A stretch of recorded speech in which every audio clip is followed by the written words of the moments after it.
अवधूत चिंतन श्री गुरुदेव दत्त श्री स्वामी समर्थ. मैत्रिणी, गुरुचरित्राचा 14वा अध्याय का वाचावा? गुरुचरित्र अध्याय 14वा. दररोज वाचनाचे काय काय फायदे आहेत, तर ते आपल्याला आपल्या गुरुमाऊलींनी खूप व्यवस्थित अशा पद्धतीने सांगितलेलं आहे. तर मैत्रिणी, खरं नक्कीच आपल्याला माऊलींनी सांगितलेल्या सेवा, त्याचबरोबर माऊलींनी सांगितलेले उपाय आपण जर केले तर आपल्याला नक्कीच आपल्या आयुष्यातल्या अडीअडचणी दूर होतात. तर मैत्रिणी, गुरुचरित्राचा 14वा अध्याय वाचण्याचे काय काय फायदे आहेत, तर ते आपल्याला माऊलींनी सांगितलेलं आहे. तर ते कोणते आहेत? तर नोकरी व्यवसायातील अडचणी दूर होतात. नोकरीत वरिष्ठांचा त्रास कमी होतो. आर्थिक अडचणी दूर होतात. नोकरी लागत नसेल किंवा मनासारखी मिळत नसेल तर संकल्प करून 14 दिवस रोज 14 वेळा अध्याय वाचल्याने हमखास आपल्याला फायदा होतो. तर मित्रांनो, नक्कीच तुम्ही आपल्या मुलांसाठी आपल्या घरामध्ये 14व्या अध्यायाचं नक्कीच आपण पठण करायला पाहिजे दिवसातून 1 वेळा.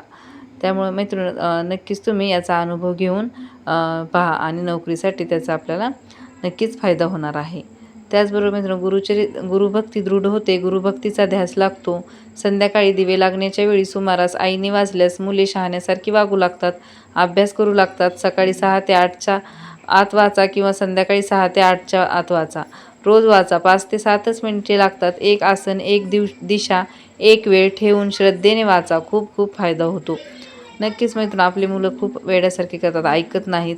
त्यामुळे त्याचा आपल्याला फायदा होणार आहे. त्याचबरोबर मुख्यतः हा अध्याय शत्रुनाश होण्याकरता, अपमृत्यू टाळण्याकरता, कुटुंबावरील संकटांचा नाश करण्याकरता नित्य वाचन करावा. आत्मरक्षण होते. भीती वाटत नाही. कलिकाळाचे भय नाही. यमाचे मुख्य भय नाही. प्राणघातक गंडांतरांपासून स्वरक्षण लाभते. मित्रांनो, खूप विशेष अशी ही सेवा आहे.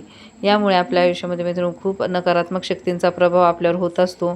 त्यामुळे आपल्याला ह्या गुरुचरित्राचा 14 अध्यायाचा त्यासाठी फायदा होणार आहे. त्याचबरोबर मित्रांनो, अवधूत चिंतन श्री गुरुदेव दत्त श्री स्वामी समर्थ.